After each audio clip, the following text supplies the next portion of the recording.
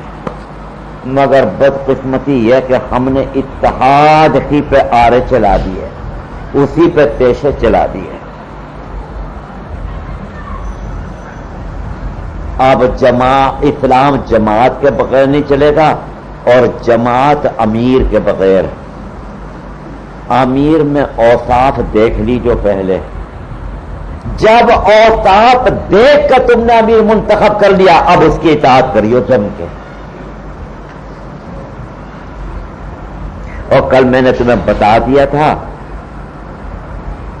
کہ امیر شوہر بھی ہے گھر میں, امیر باپ بھی ہے گھر میں, امیر متولی بھی ہے مسجد میں, امیر مرشد بھی ہے خانقاہ میں, امیر محتمم بھی ہے مدرسے میں.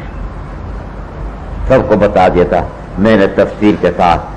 اب سنو گاڑی کیسے چلے گی؟ ایک پہیے سے کس بھاگ جائے گی؟ 2 پہیے. تم تو اطاعت کریو مگر اطاعت وہاں تک جہاں سے خدا تعالیٰ کی نافرمانی نہ شروع ہو جائے. حضور نے اصول بنا دیا لا طاعت لمخلوق فی معصیت الخالق. ہاں تم اس کا فیصلہ نہ کریو کہ ہم کو ایسا آرڈر دے دیا جس سے خدا تعالیٰ کی نافرمانی. میں ابھی زندہ ہوں, مجھے لکھ کے بھیج دیجو. تم سے عمر میں بھی زیادہ ہے اور شاید علم بھی تم سے زیادہ ہو. حضرت شیخ العدو رحمۃ اللہ علیہ مجھے جب کوئی کتاب شروع کراتے تھے تو پہلے یہ دیکھتے تھے کہ دارالعلوم میں اگر اچھی جگہ کہیں یہ کتاب ہو رہی قابل اعتماد تو فرماتے تھے کہ وہاں پڑھ لو, اور اگر حضرت کو اعتماد نہیں ہوتا تھا تو پھر خود فرماتے تھے کہ میں پڑھاؤں گا. تو مجھے تو دفعہ دریافت کو فرمایا, میری کنز شروع ہونے والی تھی کہ کنز کہاں ہو رہی ہے؟ میں نے کہہ دیا مولوی نصیر صاحب کے ہاں. مولوی نصیر تو فرمایا کہ مولانا کہہ لیجئے, شاید علم میں تو آپ سے زیادہ ہی ہوں گے. اس تنبیہ نے یہ کام کیا کہ اب اپنے شاگردوں کے لیے بھی مولوی کے بغیر لفظ استعمال کرتے ہوئے زبان گدگدی محسوس کرتی ہے. جب میں فارم داخلہ بھر رہا تھا تو سرپرستی میں نام تھا حضرت شیخ العدو علیہ رحمہ کا. بلدیت میں نے لکھ دیا مولانا انور شاہ کشمیری. کانپ گئے حضرت اور فرمایا کہ مولانا انور شاہ کشمیری. بتا مولانا انور شاہ کشمیری, بتا مولانا انور شاہ کشمیری. اور پھر اپنا قلم لیا, لکھا بحر العلوم حضرت العلامہ فلاں فلاں القاب بتائے. تو عمر تو تم سے زیادہ ہے اگر علم وہاں سے زیادہ نہ ہو. مولویو تم ابھی 20 25 سال کے درمیان میں ہو گئے, میں 74 برس کا. میرے بیٹے کی بھی عمر اب 40 سال کی ہو رہی ہے, احمد صدر کی 43 سال کی. اور اگر پہلا بچہ زندہ ہوتا تو وہ تو اس وقت کو اوپر کم از کم 55 برس کا ہوتا. تو تم نہ فیصلہ کریو, اپنے بڑوں سے پوچھ لینا کہ کیا معصیت الخالق شروع ہو چکی, خود فیصلہ نہ کرنا. نہیں سمجھے؟ اطاعت مکمل. اور دیکھو وقت کا تمہارے لیا گیا ہے, تم سے تمہارا علم نہیں لیا گیا. علم کی کوئی قیمت نہیں لگا سکتا, پوری بمبئی مل کے علم کی قیمت نہیں لگا سکتی. علم اتنی نایاب چیز ہے, اتنی قیمتی چیز ہے. تم سے تمہارا وقت لیا گیا ہے.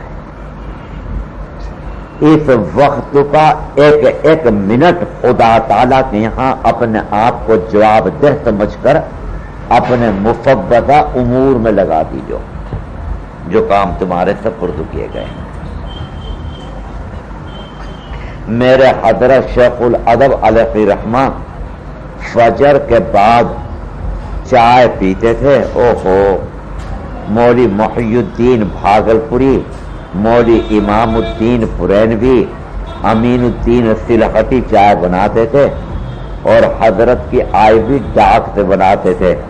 تو وہ ایسی سیاہ ہوتی تھی جیسا کہ سر کے بال، اور 2 بسکٹ کھاتے تھے اور ہدایے آخرین بغل میں دبایا. گھنٹے سے 15 منٹ پہلے درگاہ میں قدم رکھتے تھے.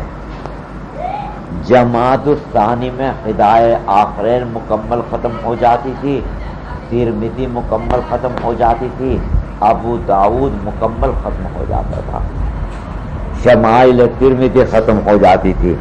پھر حضرت مدنی علیہ الرحمہ کی بخاری جلد ثانی پڑھاتے تھے اور گھنٹہ بجتا تھا کتاب کو بند کیا، کہیں پر بھی تقریر ہو رہی ہو اور بغل میں دبایا اور چلے آئے. ایک منٹ تمام اساتذہ پر دارالعلوم کا حق ہوگا. حضرت شیخ الحدب کا حق دارالعلوم پر ہے.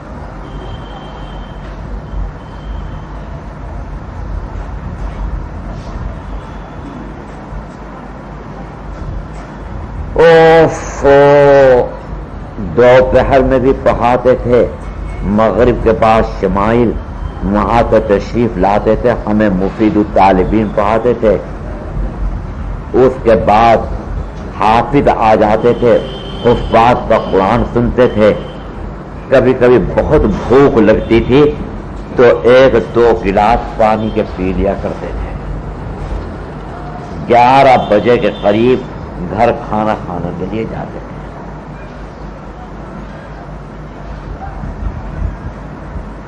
نتیجہ کیا نکلا؟ جس دن حضرت کی وفات ہوئی اور قبر تیار ہو گئی تو ہم کچھ گئے قبر دیکھنے کے لیے. میرے بڑے بھائی بھی ساتھ تھے، اظہر شاہ قیصر، مولانا سالم صاحب بھی تھے، ان کے چھوٹے بھائی مولانا اسلم صاحب بھی تھے، مختلف لوگ. تو قبر کو جو اوپر سے جا کے دیکھا، ایسا معلوم ہو رہا تھا جیسے کسی نے 1000 پاور کا بلب اندر چلا دیا. تو میرے بھائی موت سے بہت ڈرتے تھے، بے تکلف بولے کہ مجھے بھائی اس قبر میں دفن کر دو. اتنی منور اور اتنی روشن قبر آج تک نہیں دیکھی. یہ تو تمہارا کام ہو گیا، تمہیں صرف اتنا کرنا ہے کہ جو کام سپرد ہے اس کی ادائیگی. بڑا امن پاؤ گے، بڑا امن پاؤ گے. مدرسے کے نظام میں کبھی دخل نہ دو. اگر تم نے میری اس نصیحت پر عمل کر لیا کوئی جھگڑا ہی نہیں کھڑا ہوگا. بہت سے کوشش کریں گے کہ اس امن کو توڑ دے، تمہیں بہکائیں گے، سکھلائیں گے. خدا کے واسطے کان بند کر لینا. میں احمد آباد گیا سابرمتی، تو ایک طالب علم دارالعلوم کا آیا اور کہنا کہ حضرت میں آپ کا شاگرد ہوں،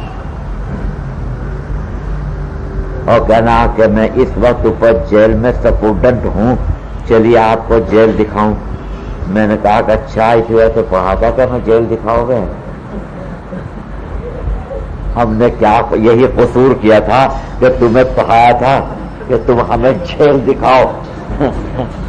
اور ہم اس کے ساتھ جیل میں چلے گئے تو دروازے میں گھستے ہی ہم نے دیکھا کہ 3 بندر بیٹھے ہوئے ہیں پتھر کے.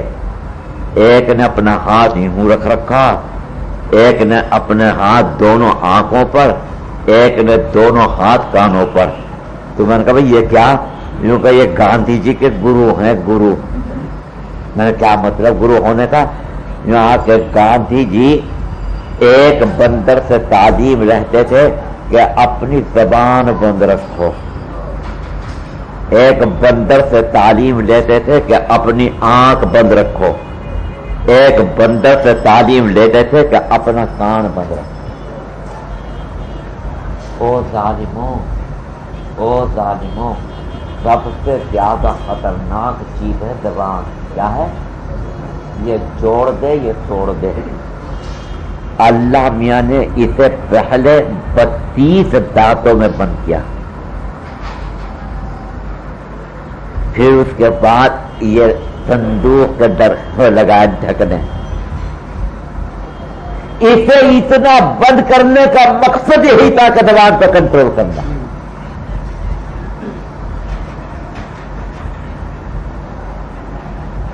آنکھوں کو اوپر دیکھو، کتنے موٹے موٹے غلاف چڑھا دیے کہ آنکھیں بند رکھو، برائی کو مت دیکھو. ہاں کان کو کھلا رکھا، سن لیجو. اول تو سننا بھی نہ چاہیے، سن لینے کو تھوڑا بہت ہے مگر سننے پر عمل نہ کیجو. مولانا روم نے فرمایا کہ بہت سے شیاطین انسانوں کی شکل میں پھر رہے ہیں، ہر ایک کے ہاتھ میں اپنا ہاتھ نہ دے دینا. بڑے مخلص بن کر آئیں گے دین کے، ایمان کے، اسلام کے، اور مقصد یہ ہوگا کہ برباد کریں کاموں کو. ایک عجیب غریب بات ہوئی، بابو ظاہر دیکھا ڈالوں میں، بابو ظاہر وہاں ایک طالب علم تھا، اس طالب علم پہ ایک عاشق ہو رہا تھا. نام نہیں بتاؤں گا تمہیں، میرا زمانہ طالب تھا. ایک اور طالب آیا، وہ بھی اس پہ عاشق ہو گیا. اب ایک محبوب پر 2 عاشق. اب یہ دونوں عاشق ایک ساتھ کھانا کھا رہے، ایک ساتھ چائے پی رہے، ایک ساتھ لیٹ رکھے، ایک ساتھ بازار جا رہے، ایک ساتھ تفریح کر رہے. میں نے کہا بھائی تم نے تو رقابت کی تاریخیں خراب کر دی. ہم نے تو یہ سنا تھا کہ رقابت میں چھرے مار دیتے ہیں، چاقو مار دیتے ہیں، ریوالور مار دیتے ہیں، اور تم یہ کیا کر رہے ہیں؟ عجیب جواب دیا کہ ہم دونوں میں محبت ہو گئی کہ ہمارا محبوب ایک ہے. ہمارا محبوب، اتنے ہم دونوں میں محبت کر دی. ارے ظالموں، دنیا میں جب 2 عاشق پر بنائے محبت جمع ہو گئے، تم دین پر نہیں جمع ہو سکتے؟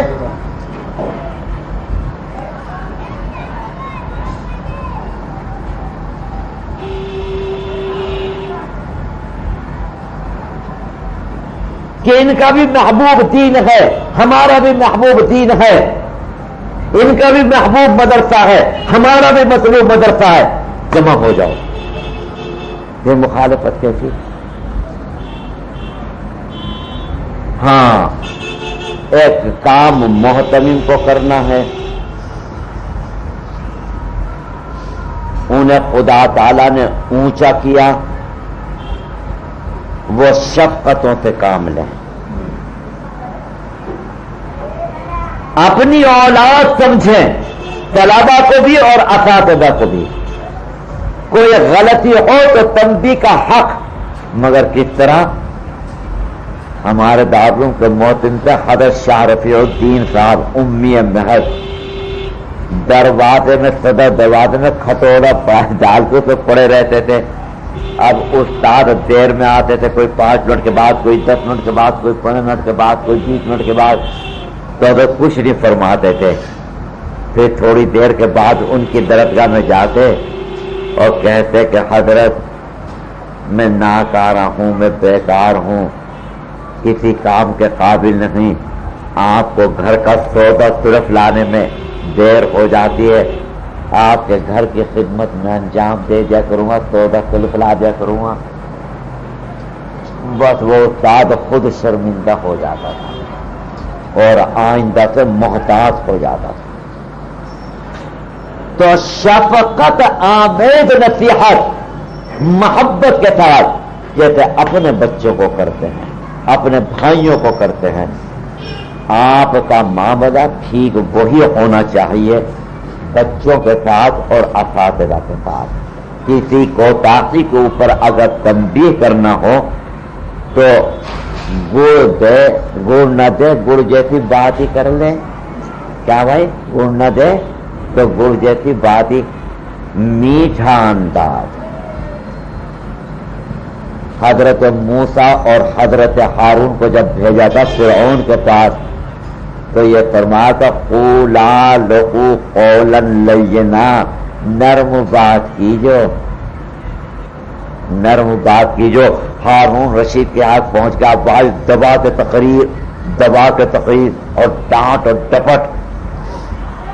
تو ہارون رشید نے ان کے بات کے ختم ہونے کے بعد کہا کہ حضرت آپ موسیٰ اور ہارون سے بڑھ کر نہیں، اور میں فرعون سے زیادہ خبیث نہیں۔ جب فرعون کے متعلق پہ اللہ تعالیٰ نے فرمایا تھا کہ نرم بات کہیو، تو آپ مجھ سے اتنی گرم بات کر رہے ہیں۔ تو بھائی تو خیر آپ موسیٰ نہیں، یہ فرعون نہیں۔ اگر کوئی بات ہو تو نرم انداز، اور دوسرے یہ واقعتاً علم کا احترام۔ تمہیں کیا پتا کہاں سے آ گئے تم، خبر نہیں کہاں سے آ گئے۔ حکیم رحیم اللہ صاحب، مولانا مرغوب صاحب معتمم موجودہ مدرسہ کے نانا تھے۔ حضرت نانوتوی علیہ الرحمہ کے شاگرد تھے۔ کتاب لکھی ہے امتناع نظیر پر۔ اوہو، اہل علم کا اتنا وقار، بڑے حاذق طبیب تھے اور بجنور کے بڑے مالدار زمیندار۔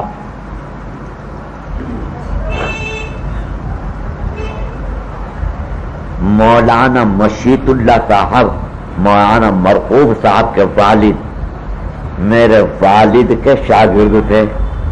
ان کے بڑے بھائی حکیم محبوب صاحب بھی شاگرد تھے۔ والد مرحوم جب دیوبند میں پڑھتے تھے 6 مہینے ننگے پیر پھرے ہیں، جوتا لینے کی طاقت نہیں ہوئی۔